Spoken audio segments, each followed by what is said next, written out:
Como funciona o namoro no reino animal? Como um pássaro macho engana a fêmea usando objetos dispostos ao longo de uma passarela, de modo a fazer parecer com que ele, o macho, caminhando no meio desses objetos, pareça maior do que ele realmente é. E como o namoro pode ajudar a diferenciar um macho de uma fêmea? Vem entender um pouco mais sobre esses temas no vídeo de hoje e entender melhor um pouco sobre a evolução do namoro, no processo de corte entre os animais e a sua importância evolutiva. Sejam muito bem-vindos ao canal Eterna Busca. Eu sou o Jordan, biólogo e mestre em ecologia de biomas tropicais.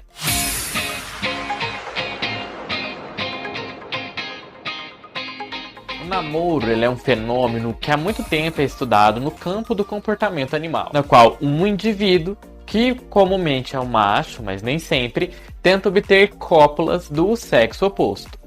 Vale ressaltar que nós estamos chamando aqui de namoro o conjunto de comportamentos que estão envolvidos no processo de cópula. Esses comportamentos que antecedem a cópula em si, e que, no caso, antecedem o processo de fecundação do espermatozoide no óvulo, inclui um processo de corte que nós estamos aqui chamando de namoro. Exemplos icônicos de namoro incluem a elaborada dança de acasalamento de muitas aves tropicais, como os pássaros do paraíso, ou então os coros vocais raivosos dos sapos que cantam durante a noite.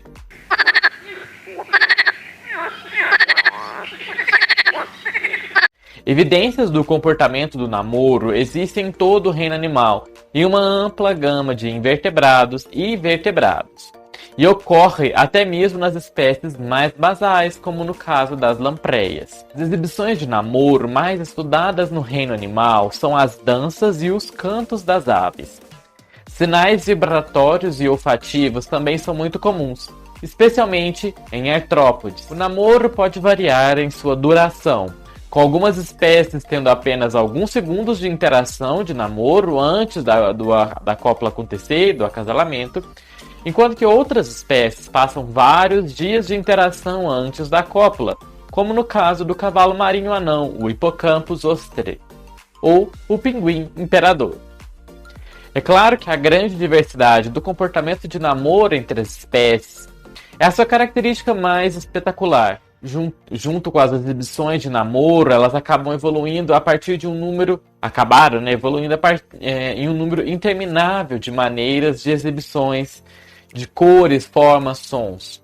Com essas considerações em mente, talvez não seja surpreendente que um grande objetivo da pesquisa do comportamento animal seja descobrir justamente a função e a evolução do comportamento do namoro no mundo natural. Uma maneira que os biólogos têm tentado abordar esse objetivo é estudando as bases morfológicas, fisiológicas e neurobiológicas do namoro. De fato, essa questão representa um fascinante quebra-cabeça biológico. E aí vamos entrar no aspecto da evolução do namoro. Como o namoro ocorre no âmbito da competição entre os indivíduos de um mesmo sexo, geralmente se supõe ter evoluído através de mecanismos da seleção sexual. Por exemplo, um pavão, ele geralmente está competindo com outro pavão macho para atrair a fêmea. Então é a fêmea que escolhe entre os dois.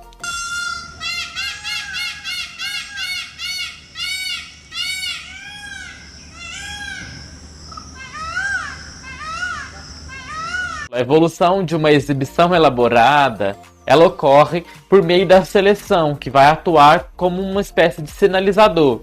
No caso, você pode pensar no canto de um pássaro. Para poder cantar, o animal precisa de mudanças nos seus programas neurais, que vão sustentar a produção desse comportamento, além de também adaptações necessárias nos órgãos envolvidos na produção do canto, que irão suportar este processo. Por exemplo, no seu sistema muscular, no seu sistema cardiovascular, até no seu sistema respiratório.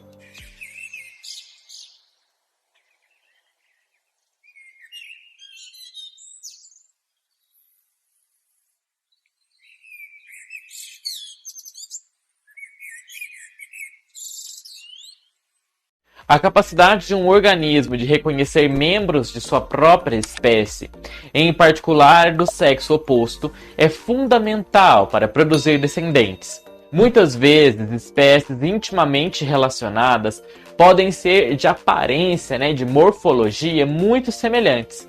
E nesses casos é o comportamento de namoro que pode servir para identificar membros de uma determinada espécie, reduzindo assim o risco de acasalamentos com a espécie errada. No gênero Drosophila, por exemplo, várias características do namoro variam entre as espécies e são consideradas responsáveis, esse namoro, pela manutenção do chamado isolamento sexual entre espécies. Esse isolamento sexual é uma espécie que reproduz com os membros da sua própria espécie, e não com os de outra. Outro exemplo vem de um estudo recente sobre as aves do paraíso, no gênero Lophorina, onde os autores analisaram as exibições de namoro audiovisual de indivíduos na região da Nova Guiné. Ao destacar diferenças na forma da dança de namoro dessas aves, que antes eram consideradas pertencentes a apenas uma espécie, os autores confirmaram que elas eram, na verdade, mais de uma.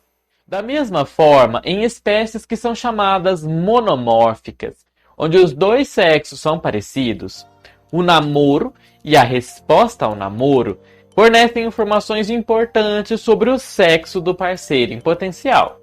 Por exemplo, na pomba do anel, qual que a fêmea e o macho são extremamente parecidos. É difícil distinguir quem é quem.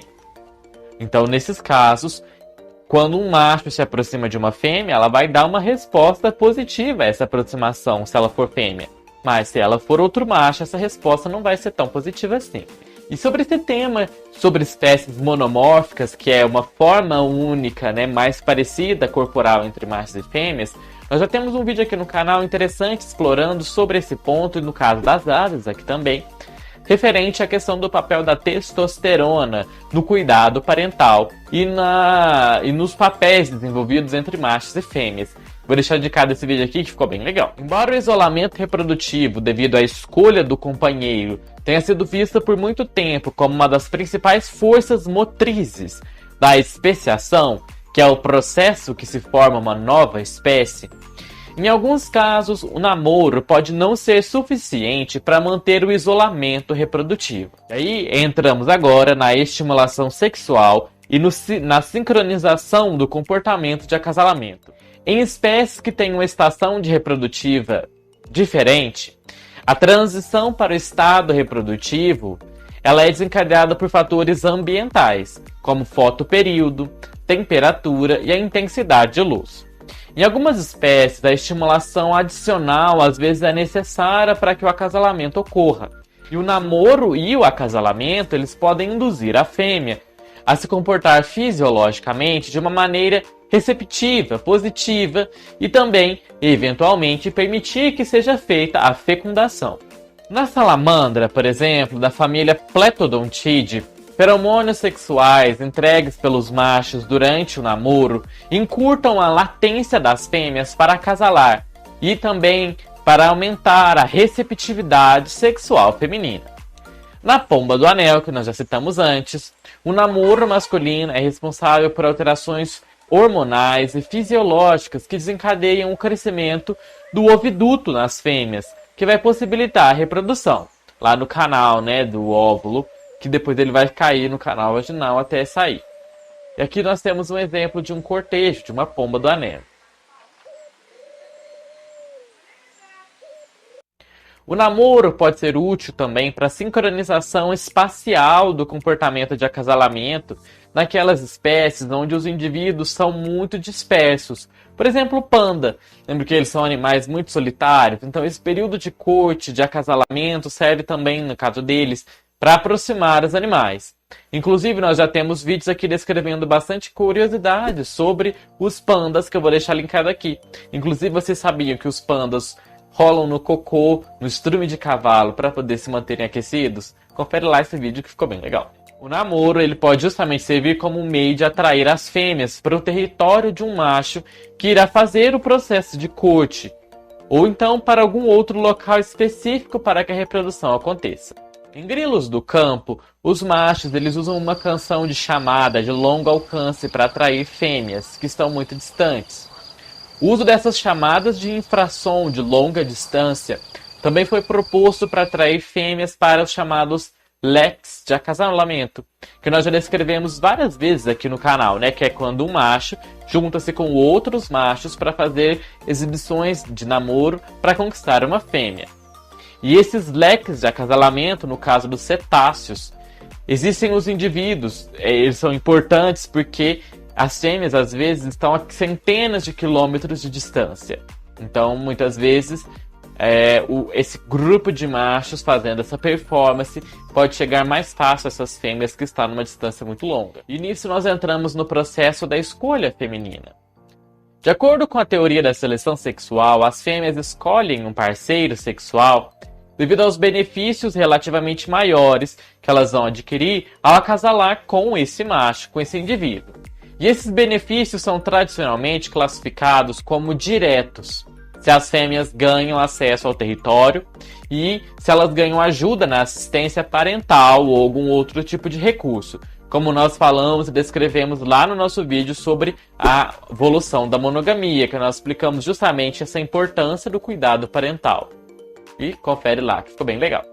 Mas esses benefícios que as fêmeas recebem também podem ser indiretos, caso os benefícios sejam adquiridos apenas para a prole da fêmea. Por exemplo, no caso da sua prole ganhar bons genes. Com o namoro, os machos podem sinalizar os benefícios potenciais que eles podem oferecer para as fêmeas.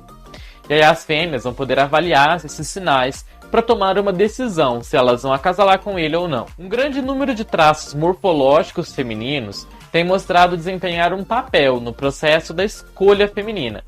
Entre eles, os principais estão tamanho, simetria e cor.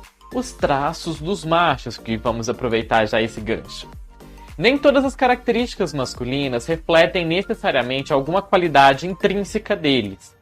Em algumas espécies, os machos são conhecidos por explorar os vieses sensoriais das fêmeas para influenciar as suas decisões. Um caso mais sofisticado de exploração da percepção das fêmeas, no caso de namoro, tem sido sugerido no caso do grande Pithecanthropus nuchalis. Não sei como é que fala, senão é muito difícil aparecer aqui.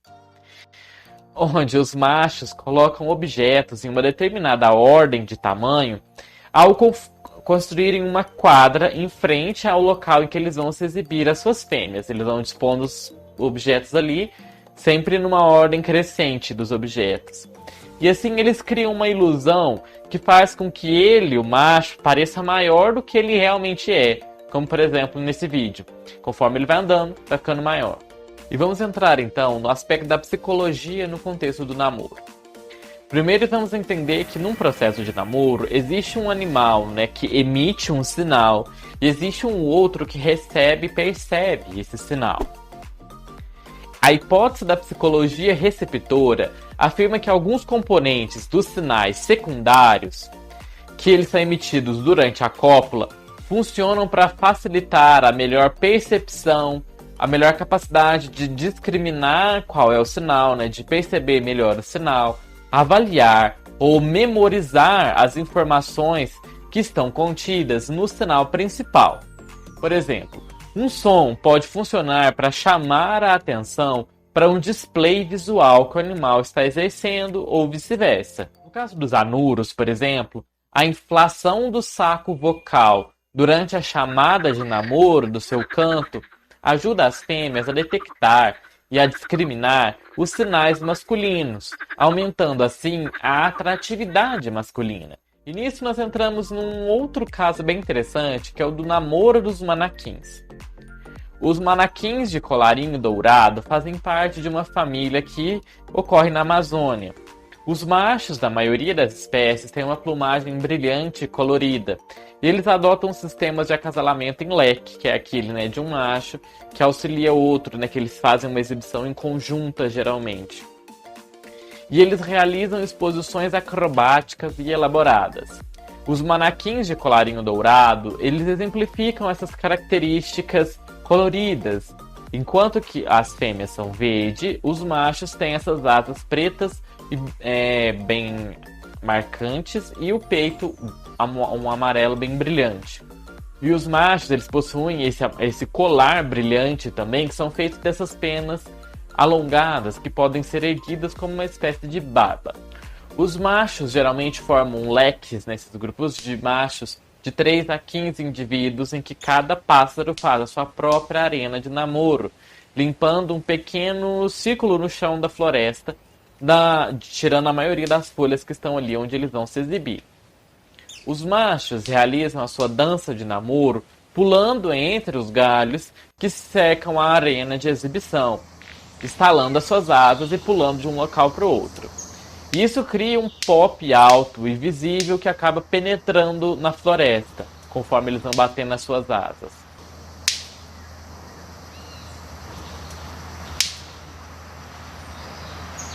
As fêmeas assistem a essa exibição de cima. Se elas decidirem se envolver ainda mais com os machos que ela está assistindo, elas se juntam à dança voando, não pulando como os machos estão fazendo entre as plantas que o macho está dançando. Uma hipótese proposta é que as fêmeas participem dessa forma para avaliar as condições masculinas, desafiando as suas habilidades motoras. Elaboradas exibições de namoro masculinos têm a capacidade de enviar uma grande quantidade de informações para as fêmeas, fornecendo inúmeras pistas para as fêmeas para qual o macho adequado para a sua escolha de acasalamento. Essas ricas exibições físicas potencialmente revelam à fêmea também um grande número de especializações fisiológicas cruciais para o desempenho dessa exibição, e que também revelam muito da saúde do macho, porque não é fácil, né, fazer muitas dessas exibições de namoro que muitos machos executam. E no nosso próximo vídeo aqui do canal nós vamos explorar outros aspectos que estão envoltos também no comportamento animal. E se você quiser conferir quando esses nossos próximos vídeos saírem, não esqueça de se inscrever aqui no canal. Eu vou deixar indicado aqui esse outro vídeo na qual nós falamos sobre os afrodisíacos, que também são outros aspectos da reprodução, principalmente da reprodução humana, né? Vejo vocês no nosso próximo vídeo e nesse vídeo aqui também. E até mais!